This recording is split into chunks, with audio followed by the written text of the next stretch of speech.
Hello one, hello all, and welcome to the first ever episode of Cartoon Sins.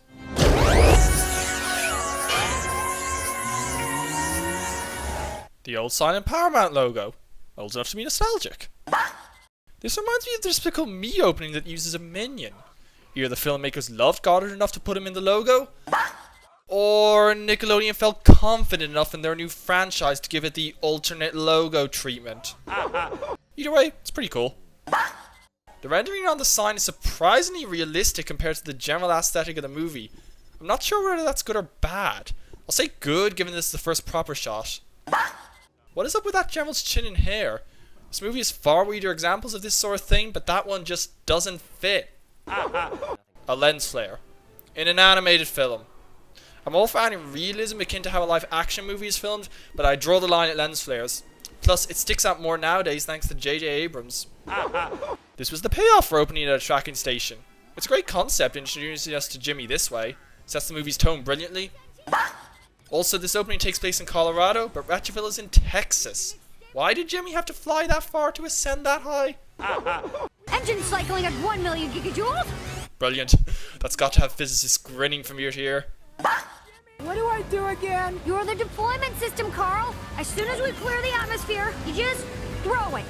I like how they find a way to introduce Carl alongside Jimmy, but the reasoning isn't very sound. Surely Jimmy is a gadget that would function as a better deployment system for the toaster? Oh, run away with me, my love. Okay. But we'll have to take my car because your transmission needs a new compression cuff. That kind of adult joke works in some kids' films, but not this one. It's too tonally off. Exactly why did the rocket break down other than plot convenience? One thing. Brilliant. Thanks, boy. Seems God is equipped for anything. Given how the Earth's gravity pulled the toaster back earlier, the soda shouldn't have been enough to send it flying away that fast. Don't try that at home. How could you try that at home? That would only work in weaker gravity. While the rendering quality of the characters doesn't bother me, moments like this do. I gotta get to school on time. While that establishes why Carl had his lunch with him, Jimmy didn't give it back before he was ejected. Also, what happened to the wool from his clothing that Jimmy used? Finally, Carl's mouth doesn't even move when he says, Okay. Throughout this whole scene, Jimmy's parents don't say anything about the car. Except for policemen. They're there to help you. While Jimmy's dad isn't the brightest bulb, the movie does give him some brains in the sense that he sorely lacks in the show. This whole scene is a great concept of the character of Jimmy Neutron. All the teeth-related terms and figures. Now they're catering to dentists. Did Jimmy seriously bother retying his shoes? If he had just untied them and tucked them in, he might have made the bus. It's a Nick movie, so there's going to be some bodily function jokes, but hey, they managed to make it sophisticated. What kid and adult can honestly say they wouldn't want to do this? Plus, it's made even better by the use of Bowling for Soup's cover of the Jimmy Neutron theme. Easily the best used pop song in the whole movie. Who is that guy bending down in the background? He looks like a fake Santa. Brilliant. That was a much more creative use of lens flares. Libby. I like her character in the movie and first season of the show, but she's a complete stereotype. Carl must have been there for at least 10 minutes. Has no one passed underneath in that time? Jimmy sure can't fit along that backpack. Look at the bright side, Carl. The worst is behind us. If only, Jimmy. If only. And my fossil to chromosome ratios clearly demonstrate that female dinosaurs, like this plesiosaurus, were the stronger and smarter of their species. Okay, barring time travel, there is no way to prove any of that. Cindy's just been overly feminist. Miss Fowl. We've all done that when someone doesn't understand our hobby. This is a great character moment for both Jimmy and Carl. Carl likes Jimmy's prototype even though he doesn't understand it, and Jimmy doesn't judge Carl for not having the intelligence or drawing ability he does. Nick, he commands enough respect to get out of show and tell. Also, he constantly sucks on a lollipop. Is it just me, or are the filmmakers echoing smoking? Jimmy has a point. Does it strike no one as odd that Jimmy, Carl, and Sheen are the ones chosen for show and tell? What is up with Cindy's lips in this shot? The shrink ray malfunctions due to plot convenience. Jimmy's bag was already securely on. There was no reason for him to do that except for the following gag. Whenever Sheen bends like that, his belly seems disproportionate. If Nick is bad boy enough to be skateboarding like that, why is he wearing a crash helmet? That's counterproductive. Either that or he's secretly a mama's boy. The movie has some light evidence draft for the latter. Anybody who matters is gonna be there. Apparently most of their class don't matter then. While what Jimmy got was very creative, do we really need a pop song instead of score for this? Those oysters Jimmy gets disappear afterwards and don't appear again until he uses them. Same goes for the coal. Hair doesn't contain DNA unless skill cells are on it. Roll over? That's really cute. Who wouldn't love Goddard? A robot dog should not be able to burp. Jeez, it's been a whole day. Actually, it's only been half a day at best. I'm just an old lump of coal, but I'm gonna be a diamond someday. See? They can be creative with their song usage. I like how Goddard winds the music down of his own accord. Goddard could not have held that much inside himself. I really dig Goobot's design, as well as his introduction. I said no, Ooblar. Ooblar is Goobot's brother. I genuinely never noticed that until now. Now they remind me of Hopper and Molt. Please, oh please, oh please, oh please, oh please. I would love for that to stop. Wouldn't we all, Goobot? Hello! Yeah, so it seems it's not just the adults in Retroville that are missing some brain cells. Love both Goobot being bored and Ooblar eating the toast. Mom and Dad, right here. Mom, Dad. How? There was no way that wasn't intentional. Did Jimmy mix them up because he was excited? Goobot looks like he wants them for himself for a moment. Hey, look. Delicious. That's a bit creepy. The satellite could not have drifted far enough that Earth wouldn't be visible. Jimmy. Jimmy. Jim James, son! Did he ponder like that when naming Jimmy? Rockets are flying things. Okay, that's the one dumb moment of Hughes I won't forgive. Bill Goddard, a female poodle. Brilliant. Especially the word poodle. Turns out, parents don't understand psychology. Great character moment in Jimmy not understanding the science behind his parents' decision. I'm sure he's just reflecting on the error of his ways, dealing with it in a mature, responsible manner. Few adults can do that, let alone kids. Because the plot calls for it to work now. I remember being grounded a whole week and not being allowed to go to my best friend's bachelor party. Apparently Nick isn't the only one who was a mama's boy. Did you not notice her head shrinking? It's not like he can just walk right out the front door. Comedic irony, folks, is demonstrated by Hugh and Judy Neutron. A Britney Spears song. Hey, I gotta choose a ring that fits my personality. Yeah! Here we go! Stereotyping Libby even further. These kids are lucky to have a theme park this awesome in a small town. I like how Jimmy can love a theme park as much as Carl and Shane, even though he could build something as advanced as those rides easily.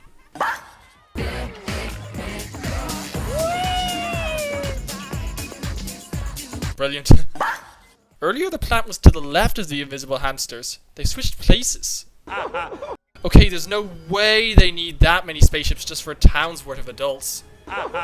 So apparently their tractor beams can materialize people through roofs. I'm assuming those spaceships have cloaking devices because some kid would have seen otherwise. Brilliant. Yeah, wouldn't it be great if our folks just all disappeared for a while? Dramatic irony, folks, is brought to you by Sheen Estevez. I'd wish for no more parents.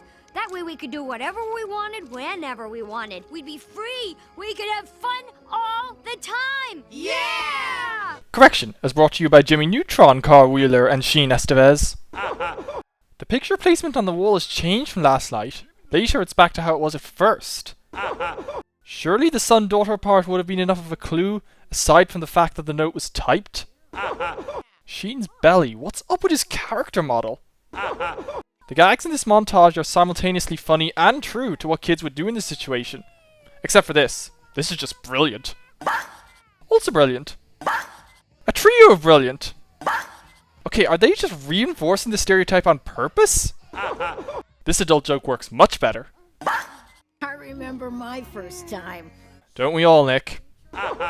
Exactly how did Goddard record that? He was under the covers at the time. The serifs and kerning on this note don't match Mom and Dad's handwriting at all. That's clever, but wouldn't Jimmy have noticed that earlier? The zombie gag's good, but given that they're supposed to be groaning from last night, their eyes and hands shouldn't be stretched out like that. That's how they should have looked from the beginning. Sheen was already on the ground. He shouldn't have been able to fall more than several inches. The space map is gorgeous. And as you can see, they lead to somewhere in the Orion star system approximately 3 million light years away. I don't mind the lack of scientific logic, but they shouldn't mention the concept of light years if the kids have to travel that many in such a short time. And I'll take it from there. Does Nick seriously believe he can defeat an alien civilization by himself? Please tell me those two won't grow up to lead a feminist society. Given that Jimmy was having trouble building a two-man spaceship, how did they convert all those rides to functioning spaceships in 3 days? We blow up. If I heard that, I'd react a lot more. I never got a 95 in my life. Cindy admire him for that? She basically found out she's way smarter than Nick. I like how he still has to use a coin. So is the power for all the spaceships connected to Jimmy's rocket? Not only are the shots gorgeous even by today's standards, but it's conceptually beautiful too. These scenes alone make the movie essential for all animation buffs. Space travel's about as exciting as a school bus ride for Libby. Surely there were more rides in Retroland that wouldn't cause motion sickness? That's kind of disgusting given how good we've been with gross out moments so far. The characters cross paths with a meteor shower and a space storm due to plot convenience. It's amazing the bigger rides don't take more damage. How are they all together again? They split to avoid the meteors. So then, these 3 filmmakers find all these sticks in the trees. Gotta give the filmmakers credit for dodging the backstory at a campfire trope. Instead, Nick spoofs the Blair Witch Project. Why is Goddard next to Sheen? Where's Jimmy during this ghost story? They took sleeping mats with them? Where were they stored? We should have never wished on that star, Jimmy, because I miss my folks. The scene clearly shows the movie can be touching when it wants to. 2 gorgeous shots joined by a gorgeous transition. Nick, we'll contact you as soon as we find the parents, so you can kick some alien buttocks. Jimmy believes Nick can defeat the aliens by himself. A city planet to rival Coruscant, folks. The outdoor imagery on Yokus is breathtaking. When I sneeze, it looks like an advanced species too. A booger joke. Guess we had to get some. Also, now it's Libby's lips that look grotesque. Loving the names of the past kings and their statues. Jimmy's parents switch places. Hero Meets Villain Folks is brought to you by Jimmy Neutron and King Goobot V. That's no way to talk to the king. He's the royal flan. I like the Yokians being slimy, but enough with the booger jokes. Poltra is our god, the mightiest, most ferocious creature in all... Oh, I get tired of answering this. Roll tape. So have there been previous failed rescue attempts from the friends of previous sacrifices? That's what it sounds like. Why are the newscasters wearing wigs? Their species doesn't grow hair. There's no point to that. Brought to you by Goomblast. Commercials. Hate them. Brilliant. And this year's human sacrifices feature something very special. Actual humans. The tape is specific to this year. Did they honestly expect the kids to be able to come all the way to Yokus? So it appears the Yokians have always known about humans and called human sacrifices when they weren't humans at all. I don't like Goobot grabbing Jimmy's cheek. Unnecessarily creepy. Throw these minuscule vermin into the dungeon until they're of worthier size. So that's why they didn't bother abducting the kids. But Goobot plans to hold them captive until they grow into adults. It would appear Goobot's sadistic. Really like the panning shot through the dungeons. Sheen's belly again. Just why is that happening? Come on, Nick. Let Sheen talk. Maybe he's onto something. Nice moment for Libby. Hey, I didn't say I dislike all aspects of her character. Why don't you leave me alone? You're just picking on me because you're insecure. Love what Sheen says to Nick there. Though he's not the one whose insecurity matters here. I think this is the only time we ever see Jimmy crying. Nick can handle the fighting stuff, but first we have to get out of this cell. Cindy still believes in Nick? The number is 5554633. The last 4 digits spell out G-O-D-D, half of Goddard's name. How come there aren't more tools or guards? And why isn't Goddard pinned down? He shouldn't have been able to wipe himself perfectly clean. I miss you too, boy. How can Jimmy understand what Goddard's saying? It's just robotic barks and growls. I know it's comedic exaggeration, but wouldn't Ooblar have known it was fake when the building didn't explode after he fled? The relationship between Jimmy and Goddard is really sweet. Thanks. If you ever tell anyone I was nice to you, you'll wind up looking like that guy. This time, I like that they cut the emotion short with a joke. It's more in character for Cindy. Not just the newscasters, lots of Yokians wear wigs. The Chicken Dance, folks, is brought to you by the parents of Retroville and the aliens of Yokus. Oh, look, you guys, a football game! Really, Carl? Really? Even after Nick failed once, they still believe he can handle it all? Based on the length of the walkway proportional to the stadium, there is no way the kids could have gone there that fast. How come Nick didn't do that back earlier at Goobot's throne? If the Yokians have all these armed guards, wouldn't they have the sense to make their weapons ineffective against themselves? How come none of the Yokians noticed Nick coming and going? Also, where did the parents go? Another plan. Probably a Nicholas one. Finally, someone realizes they can't depend on Nick. Why did that transport ship only leave now? Why is that guy moving the controller now? The parents are already on the platform, and stationary at that. Another moment of ultra-realistic rendering. This time, it doesn't fit. This is it, people. These crummy aliens stole our parents. It's time to show them what we're made of. The rallying speech, folks, is brought to you by Jimmy Neutron. Forget Nick, everyone's faring much better against the guards now. Wait, so has We Got the Beat been coming from Libby's player? What have Poltra and the Yokian citizens been doing for the past minute? This guy too, why did he wait? God of blast! Screaming your nemesis' name, folks, is brought to you by King Goobot the 5th. Shashin got to that tower, past who knows how many guards, got the ship, and brought it back in under 3 minutes? You'd think they would have already been running onto the ship. No lip syncing at all once it cuts out. Plus, Goobot's movements don't match what he's saying either. Engaging primary plasma coils. Beginning countdown. I think we better 10, leave now. 9, 8. Come on, Jimmy, you have the sense to leave quicker than that. Here, the ship's speeding away from Ultra Pultra really fast. 3 shots later, it starts with a much shorter gap as Pultra just misses them. How did the Yokians scramble their ships so quick? When we zoom in here, Goobot's alone in his throne, but when we cut out, Ooblar is next to him. Plot demands only the ships with characters escape unscathed. Incoming message. On screen. Star Trek meta joke, though given that Patrick Stewart voices Goobot, it's justified. Now you all must die! The evil laugh, folks, is brought to you by King Goobot the 5th. Brilliant. I do believe he's going to ram us, Ooblar. Remind me to clean the windshield later. I highly doubt Goobot himself would clean the windshield. Brilliant. Hey, Neutron. Nice job. I like how Nick gains respect for Jimmy, but that's disgusting. You know, not every family gets to ride in an alien spaceship hurtling through the universe at warp speeds millions of miles from home. So true. Also, there's the best example of Jimmy's dad not being totally stupid in this movie. Lens flares again. It's so-so this time, but not terrible. It's just breakfast. I knew that. No, he didn't. Also, why is Carl even there for breakfast? Why was the burping soda even in the kitchen? Well, at least it's coming out of the attic, not the basement. It's a burping gag, true, but it echoes the idea of Jimmy's gizmos being etched in their lives quite well. Love that they started and ended the movie with Goddard.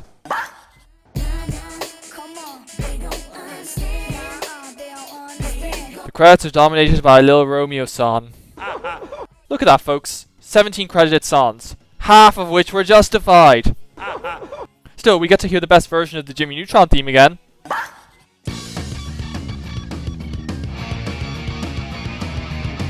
-77. A solid start to the channel, folks.